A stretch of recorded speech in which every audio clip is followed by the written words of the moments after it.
Christ alone, my hope is found. He is my light.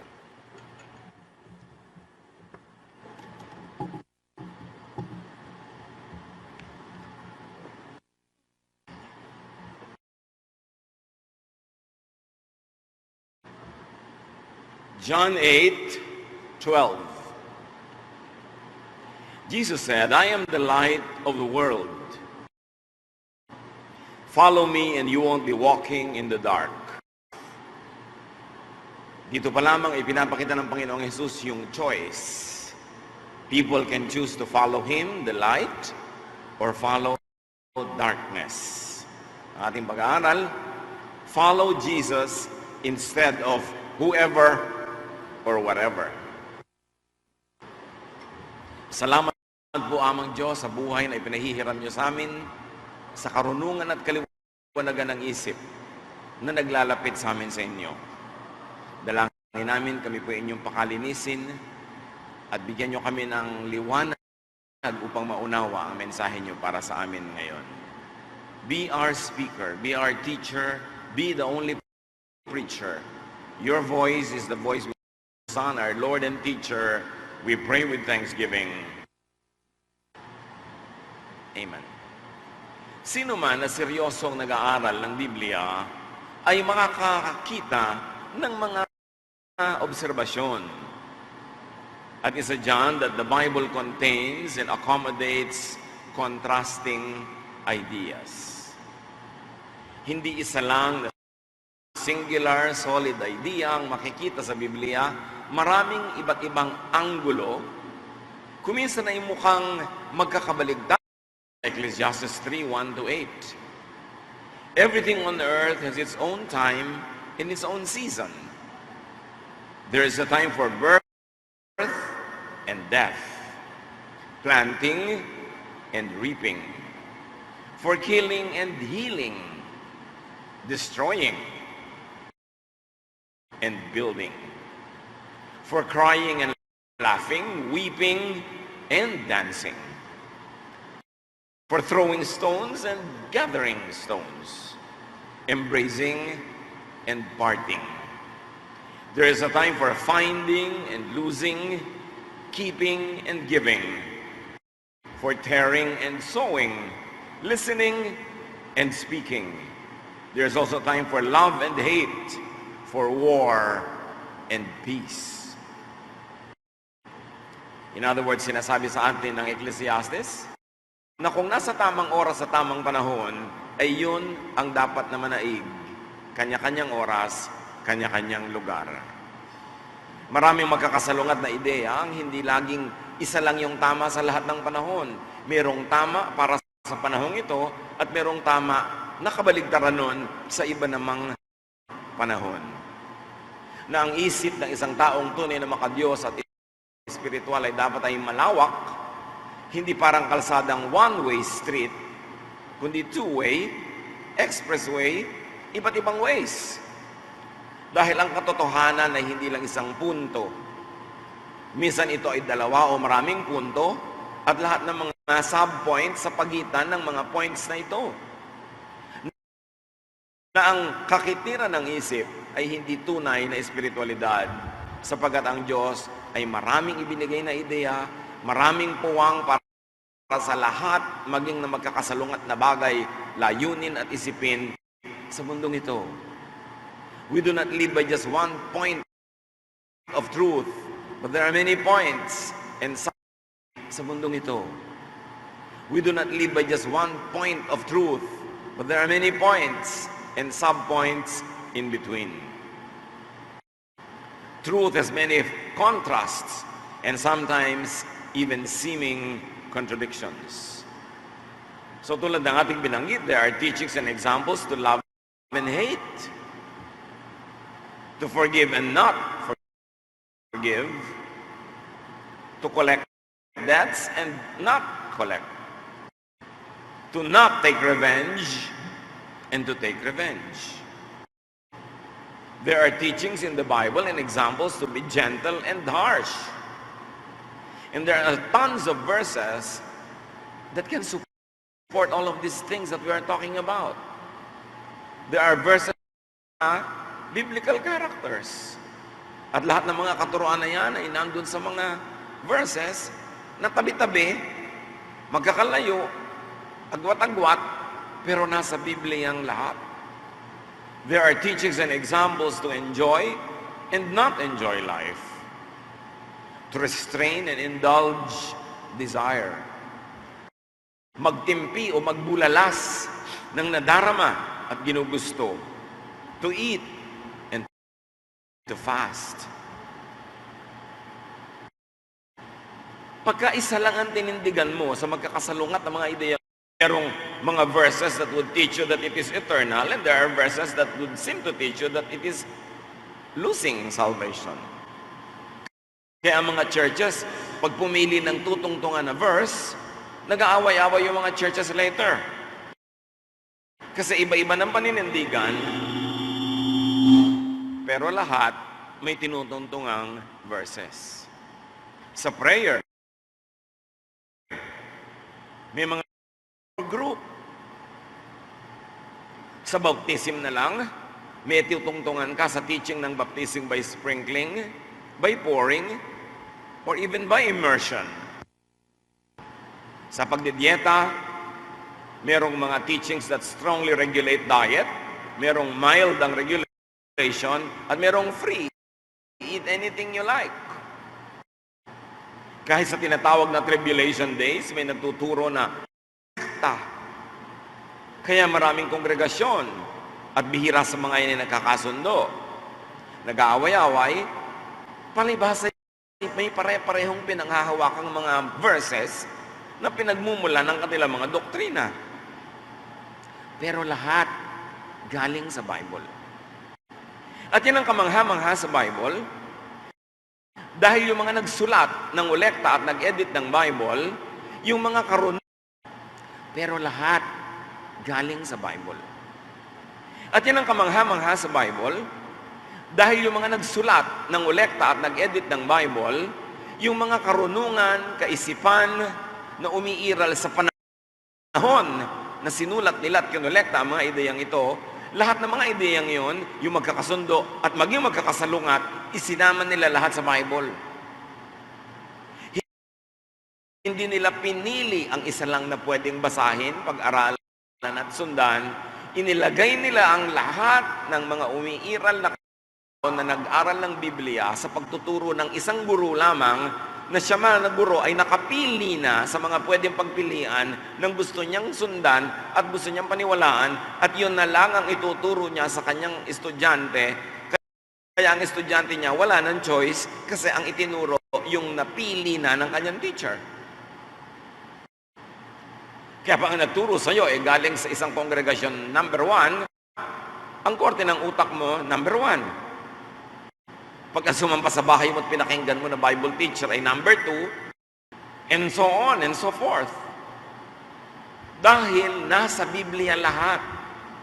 Pero ang mga churches, ang mga kongregasyon, ang mga sekta, ang mga teacher, madalas ay namimili ng paborito o gusto nilang panindigan. Pagkatapos ay ituturo nilang yun na lang ang kaisa-isang katotohanan na dapat panindigan, at makikipag-away sila sa lahat ng ibang may paninindigan na nakatindig din sa ibang verses.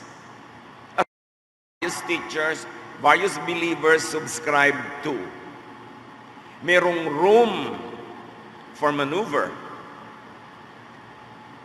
Tulad ng sinabi ng Ecclesiastes, may oras ng pagpatay at pagbuhay, pakikipagkaibigan at pakikipag-away, pagbubuo at pagsisira, magkakabaligtad ng mga ideya, pero nandun lahat.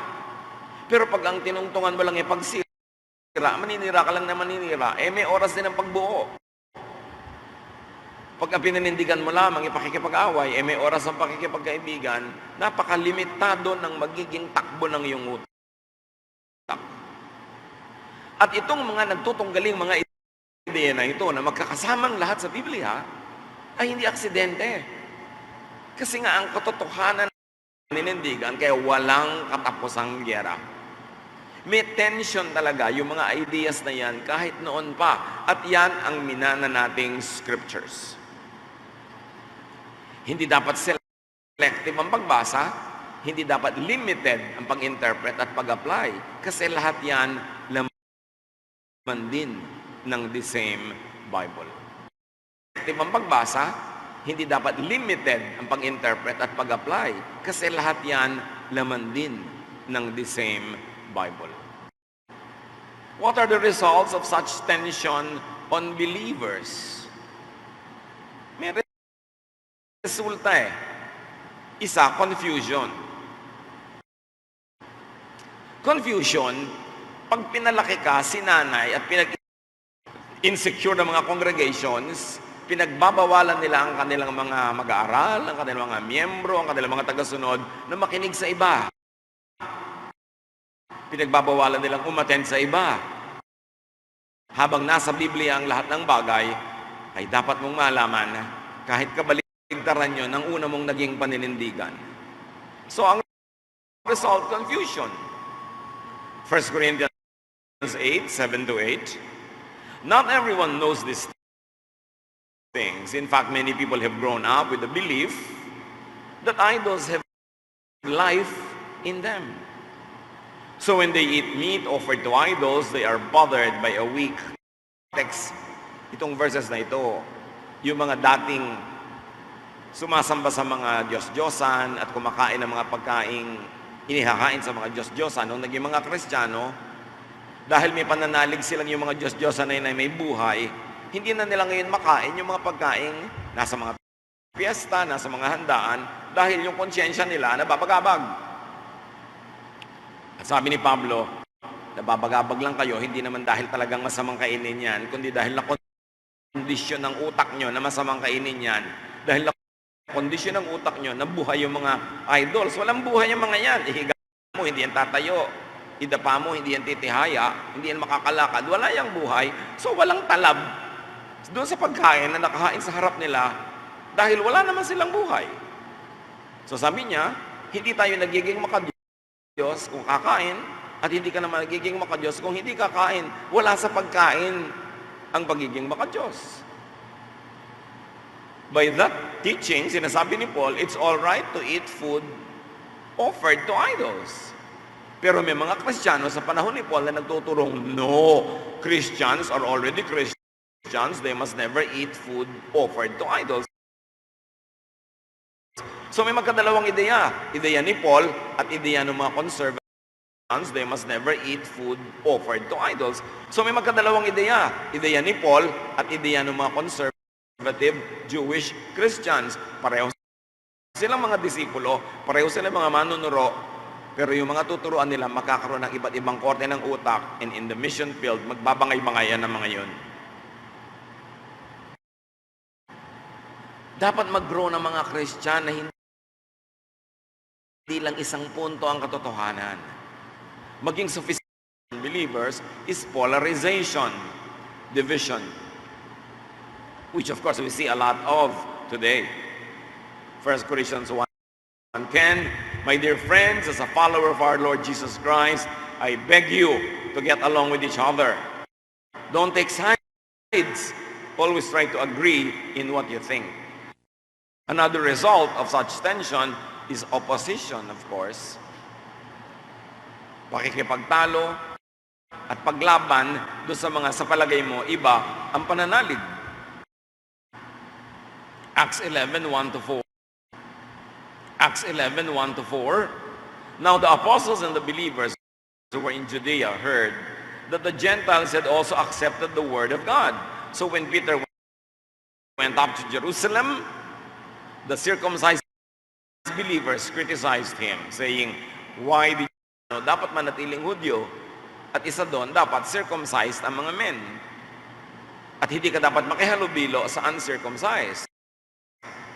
Nung si Pedro ay nagdala ng ebanghelyo, ng kaligtasan sa mga non-Jews, sa mga Gentiles, and therefore uncircumcised, pag uwi niya sa Jerusalem, imbes siyang purihin, imbes siyang pasalamatan ng mga Kristiyano doon na Hudyo, pinagalitan siya. Bakit ka nakikipagmabutihan sa mga Gentiles? Bakit ka nakikisalo sa mga uncircumcised? Sa tingin ng mga conservative Jewish Christians na yun. Kaya maraming Kristiyano ngayon magkakasalungat kasi nung pa man sa simula, marami ng salungatan. At yung mga salungatan sa panahon natin ay minanalang natin sa mga nauna ng mga salungatan. Kaya dapat palakihin natin ang ating utak, palampasin doon sa kanilang mga kaliitan at kakitiran noon para magkaroon tayo ng kapayapaan sa ating buhay ngayon. Siyempre, ang bunga ng ganitong nagsasalungatang mga ideya ay competition. Unahan sa pag-convert sa mga tao para maging member sa army ng iba. Paramihan ng member, palakihan ng churches, padamihan ng kapangyarihan. Ganun ang nangyari in the last 2,000 years. And inner personal conflict. Isa pa yan sa bunga ng mga ideya na ito. Halimbawa, tinuturo na ni Jesus sa mga Kristiyano na pwede na nilang kainin ng mga ito, pwede na silang huwag maging Hudyo, in fact, dapat na maging open-minded sila, buksan nila ang kanilang isip at diet sa mga diet ng Gentiles kasi hindi nga nadadaan sa pag-usap, tinatanggihan pa. Now, marami pa tayong pwedeng banggitin ng mga magkakasalungat ng mga ideya, all coming from the same Bible. Where do you stand? Yun ang dapat nating isipin. Where to stand among us. Studying and believing in the Bible could make people spiritual or just religious. Iba yung spiritual, mas malaki ang utak nun, mas malaki ang puso. Yung religious, technical, legalistic, kahit masama na ang gagawin sa'yo, pero sabi ng verse siya, tulad ng, ang babaeng nangangalo niya, batuhin hanggang mamatay. Sabi ng verse, batuhin, pero tao ka, alam mo sa puso mo, magkakaroon ka ng pagdadalawang loob na kawawa naman. Baka may dahilan kung bakit siya napariwan. Ang pagdadalawang loob na kawawa naman. Baka may dahilan kung bakit siya napariwan. Pero yung spiritual, pakikinggan niya yung mas malaki. Pero yung relihiyoso, hindi siya magiging mabait dahil iniisip niya, ang tunay na kabaitan ay pagsunod sa verse, kahit sinasabi ng verse, patayin mo yung kapwa mo. At nakita natin yung ganung mga pagdadalawang loob, maging ng mga karakter sa Bible. Kaya nung mga hindi nila dapat gawin yon. At ang naging ending, hindi nila binato. Parehong nasa Bible. Yung turo ni Jesus, wag batuhin. Turo ni Moses, batuhin. You choose kung saan ka tatayo. At yun ang pinag-uusapan natin ngayon, mga kapatid. Meron kang choice. Hindi limitado lang ang pwede mong gawin sa buhay dahil sabi ng isang verse. Because somewhere in the Bible, you will find another verse that tells yan tayo ng Diyos, ng space, na piliin kung saan tayo tatayo, kung ano ang sinasabi ng ating utak at budhi na pinakamabuti sa oras na yon. Hindi tayo mga robot na naka-program na kahit anong condition sa kalabas ay gagawin yung naka-program kahit hindi na yun ang pinakamainam na gawin sa oras na yon. If you are religious, you could be free or shackled ng tao.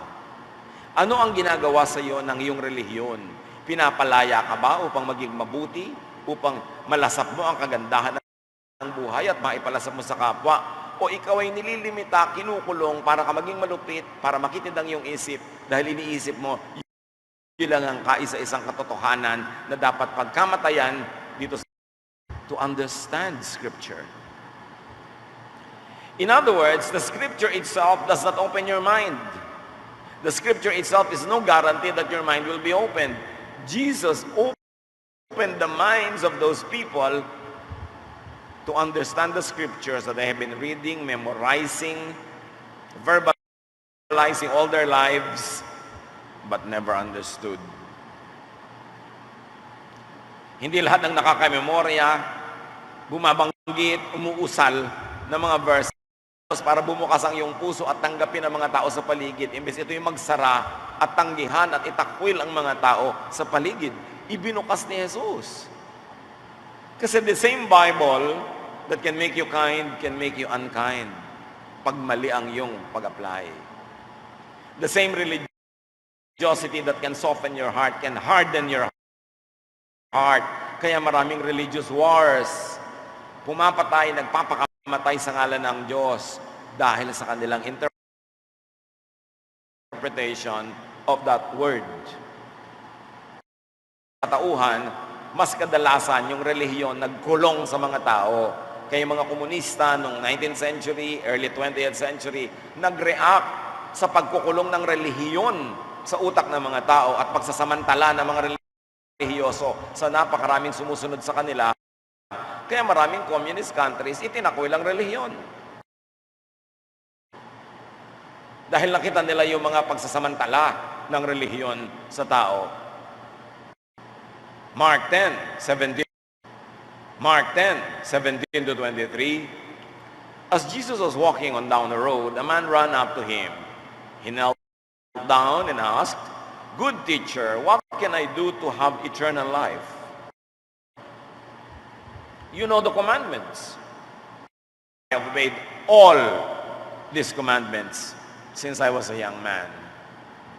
Then Jesus looked closely at the man. He liked him and said, "There's one thing you still need to do for rich people to get into God's kingdom. And may it's hard for legalistic people to get into God's kingdom." Ano ang lesson sa lalaking ito? Lumapit siya kay Jesus. Ano pong dapat kong gawin para magkaroon ng buhay na walang hanggan? Binigay ni Jesus yung gusto niya marinig nung lalaki. Sabi niya, well, alam mo naman lahat ng kautosan, di ba? Kautosan ni Moses. Abay, opo. Yung example ng loving, sabi niya, yung mga kayamanan mo, ipamigay mo sa mahihirap. Umuwi yung lalaking malungkot kasi hindi niya kayang gawin. In other words, hindi siya pinabait ng kasusunod niya sa lahat ng commandments ni Moses. Hindi siya dumating sa punto na mag-share siya ng kanyang kayamanan sa mga gutom na mahihirap. Sa mga gutom na mahihirap. Walang naging mabuting dulot sa kanya ang pagsunod ng kanyang relihiyon kasi hindi siya naging mabait.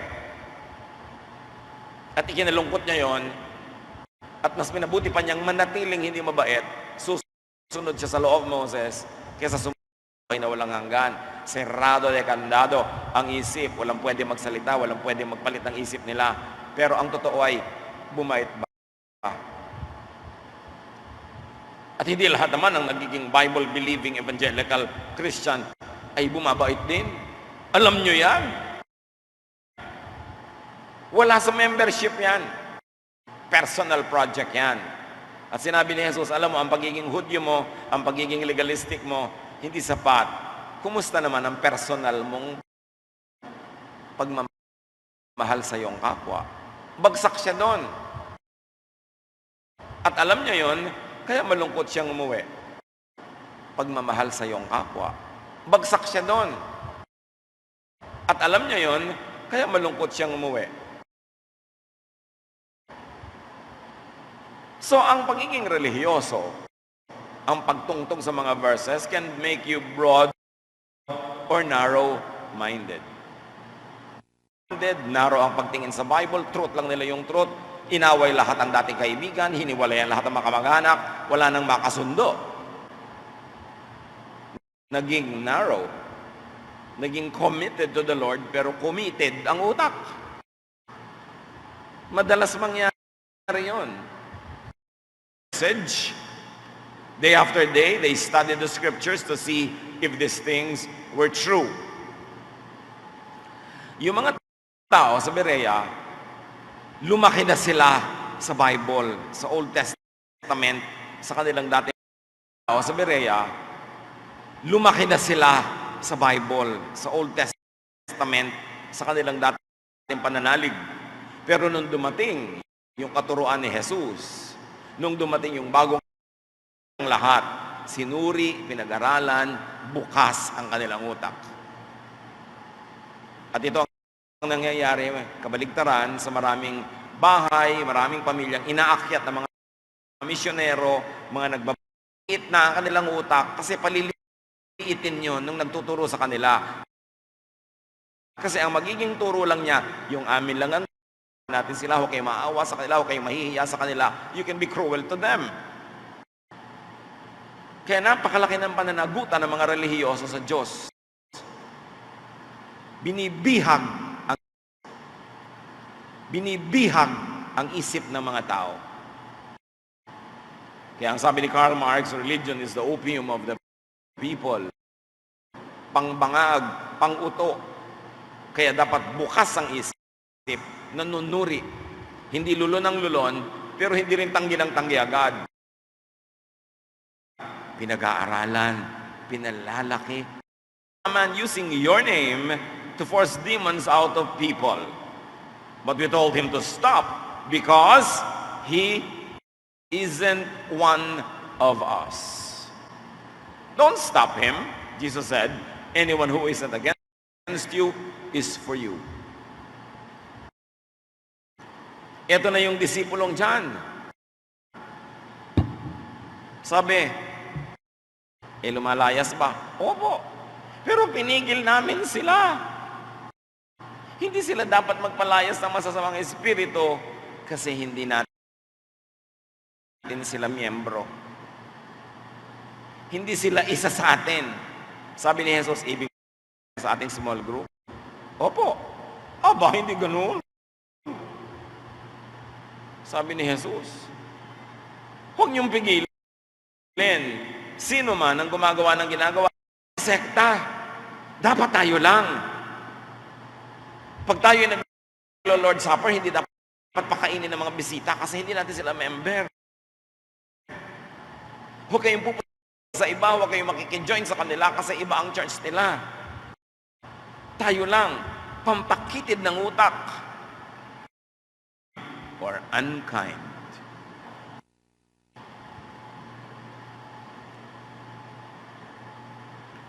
Being religious could make you accepting or discriminating and rejecting of people. Pwedeng maging bukas ang iyong palad at puso sa mga tao o pwedeng sarado. People. Pwedeng maging bukas ang iyong palad at puso sa mga tao o pwedeng sarado. Maraming nagiging unkind. Acts 16, 2-3. The Lord's followers in Lystra and Iconium said good things pag hindi siya circumcised.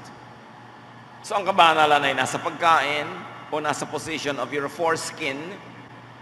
That's why a surgical procedure had to be done so that this man of God might be acceptable to these conservative Christians. Nakita niyo yung nagiging kababawan ko minsan?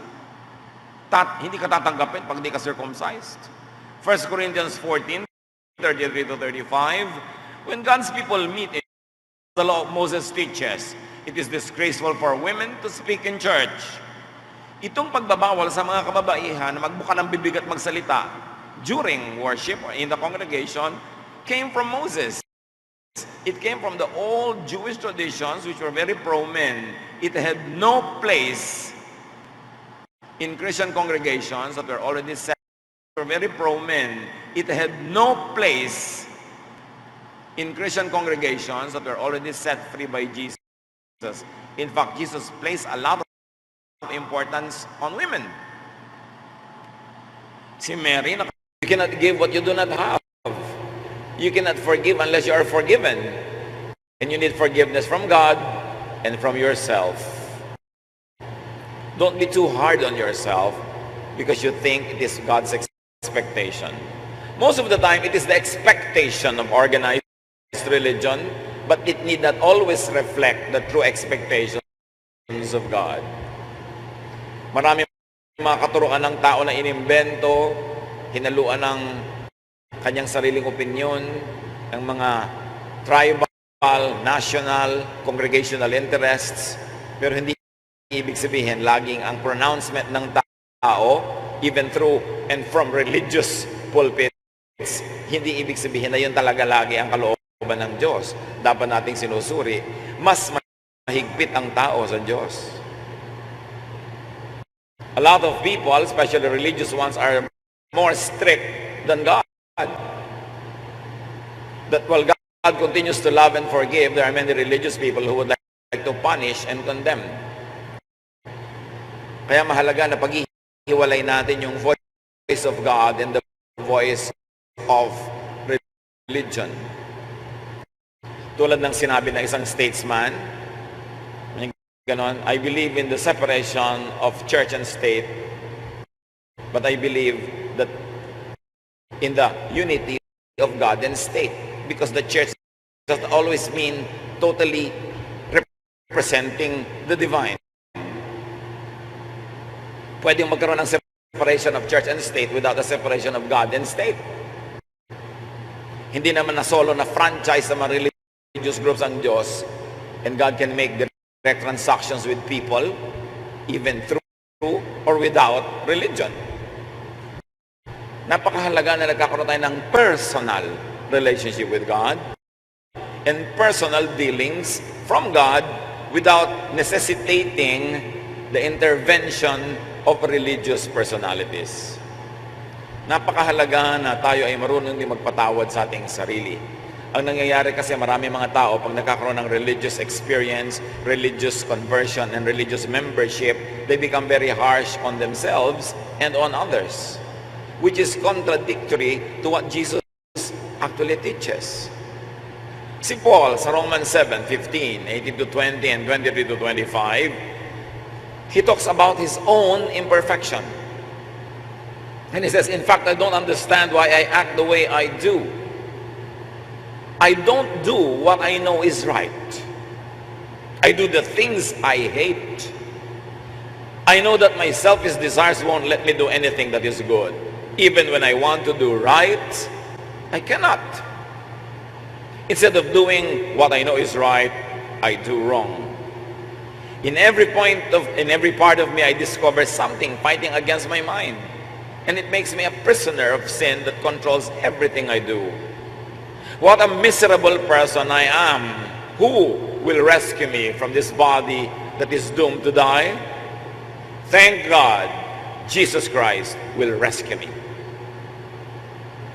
Napagtanto, napag-isip, nalaman ni Paul na kahit gano'n siya karelihiyoso, kahit gano'n siya ka-spiritual, maraming tamang gawin na gusto niyang gawin ang hindi niya magawa, at yung kabaligtarang malino nang nagagawa niya. Si Pablo na ito, tayo pa. Siya talaga yung nagsasabing, gusto kong bumayat pero di ko magawa. Ang nagagawa ko yung mali.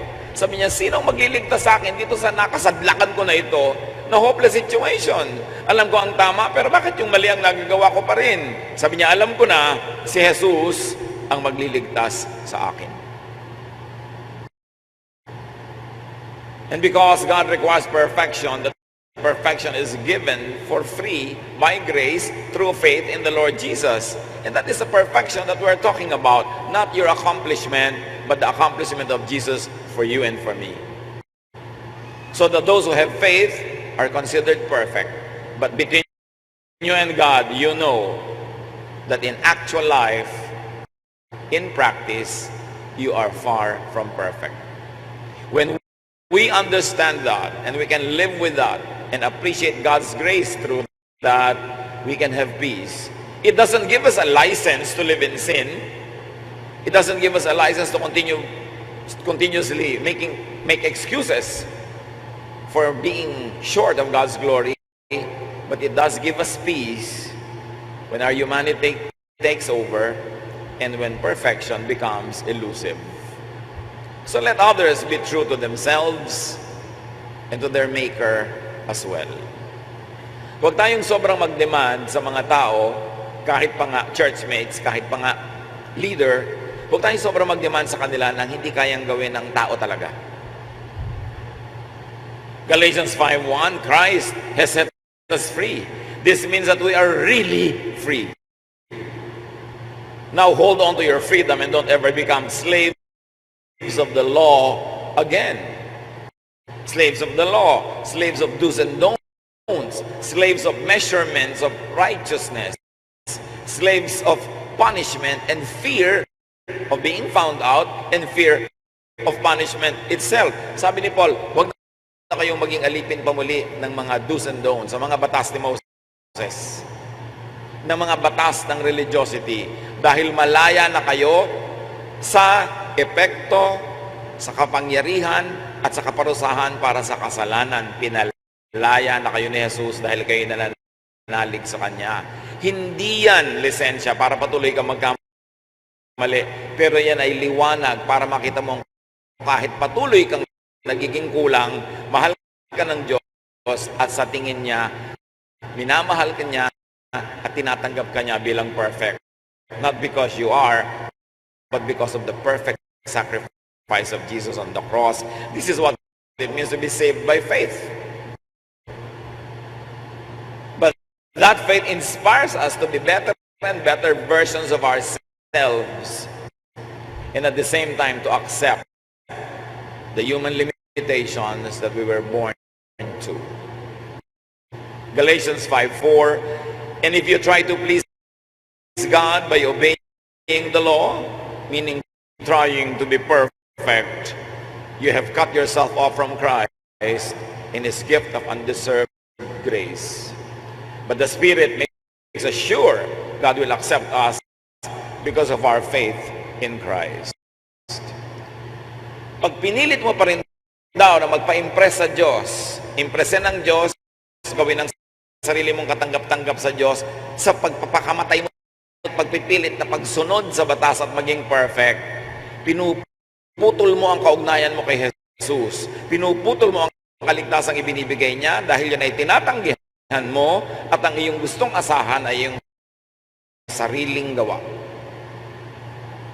Habang patuloy ka na umaasa na ang kaligtasan mo, ang pag-ibig sa ng Diyos ay nakasalalay sa yung perfect performance, the truth is you are rejecting God's love through Jesus.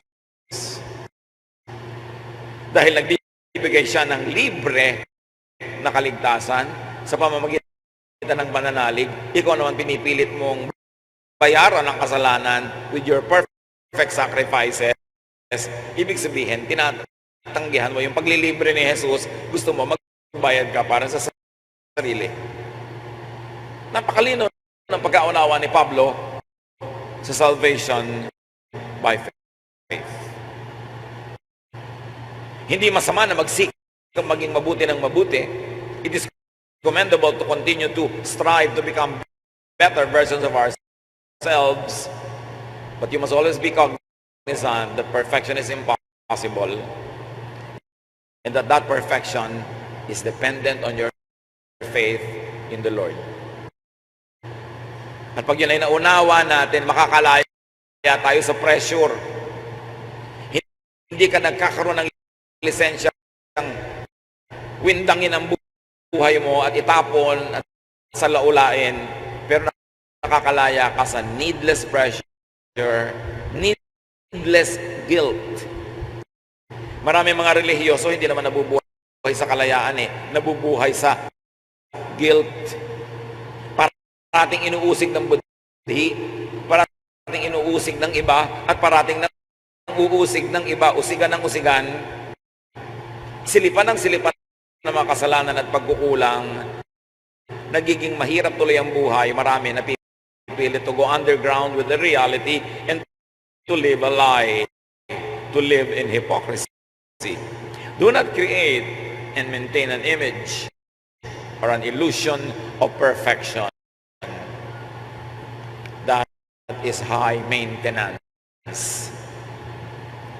Mahirap yan na nagpapanggap kang laging tama, laging correct, laging alam ang gagawin, hindi nalilito, hindi natatakot. Pero pa mga iba, huy, namatayan ka, huwag kang iiyak-iyak, di ba Christian tayo? Magpapanggap ako na hindi ako napapaiyak dahil Christian ako. Sa gusto kong umalngal, yun ang totoo sa buhay ko. Natatakot ka about the future, wala kang savings, natatakot ka, wala kang fear wala kang faith sa God. Ano magpa-pretend ako na hindi ako natatakot, yun ang totoo. Kailangan makatotohanan. Walang sugat na napapagaling na hindi mo na hinuhubaran ng mga takip. Nililinis ng mahapding panglanggas. para magsimula ang paggaling. Walang sugat na gumagaling na itinatago lang. Walang gumagaling na pasyente na ayaw magpatingin at magpa-examine. At ayaw mapasailalim sa mga ministrations ng mga manggagamot. Kailangan hubarin ang takip, ilabas ang katotohanan para ang mga nana at mga kabulukan ay mahugasan, malinis at mapagaling.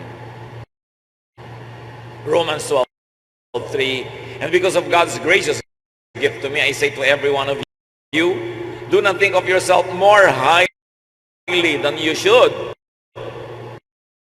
Instead, be modest in your thinking and judge yourself according to the amount of faith that God has given you. Don't think of yourself more highly than you ought. Huwag mong isipin na kaya mo maging perfect. Huwag mong isipin na lagi kang tama. At huwag mong laging i-impose sa ibang tao ang mga religious beliefs mo on how they should live. Yes, we have become spiritual beings through our faith in God, but the Spirit still lives in the flesh. And God remembers that we are dust. How can you be spiritual or even religious, but be human and relax? Do not expect perfection from others.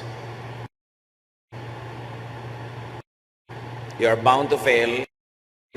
You'll be frustrated, kahalubilo yung mga relihiyoso kasi lagi nilang hinuhusgahan ng iba ayon sa kanilang personal na mga pamantayan. Be perfect as I am perfect is not to be taken literally, because to begin with, God knows that we are not perfect. So meron siyang metaphorical meaning. Achieve what can be achieved within the limits of your reality. God knows that we are made of dust. Zacchaeus, when he went to Jesus, or Jesus went to him, really, Luke 19:9-10, Jesus said to Zacchaeus, today you and your family have been saved. The Son of Man came to look for and to save people who are lost. Sa pag-akyat ni Zacchaeus doon sa puno, by climbing that sycamore tree, Zacchaeus was actually indirectly telling Jesus, I need you. And I need you only because I am not perfect. And I'm a sinner. And I need to be saved. I need light because I'm in the dark. I need to be straightened up because I'm crooked. By climbing the tree, Zacchaeus said a lot. And so Jesus looked up to him and said, come down from the tree. I will go to your house and eat with you. Sabi niya kasi, because I came to seek and save the lost. So how can you be found if you are pretending to be not lost? Kailangan honest tayo sa ating sarili. Laging nagtatapat ng totoo. Hindi pinagtatakpan ng sarili, pero nagtatapat. How to be human and relaxed. Be good most of the time. Be better many times. And be best sometimes. You cannot be best all the time. Being constantly at performance level could break you, could cause emotional breakdown. Even performers are not always at performance level. Merong rehearsal level, practice level, memorizing level. But if you demand always to be at performance level, people will break apart. Kaya sabi, relax. Napakahalaga yan. Within your capacity, if you try to be kind and good, you will be blessed with life and goodness and honor. Sabi ng Proverbs 21:21. But this is within limits. God knows that we are dust. What do you do with your spirituality? And how do you interact with other people's spirituality? Relax. Be human because you are. While on earth, at least. Ecclesiastes 9:7, the wisest man that ever walked the face of the earth says, so be happy and enjoy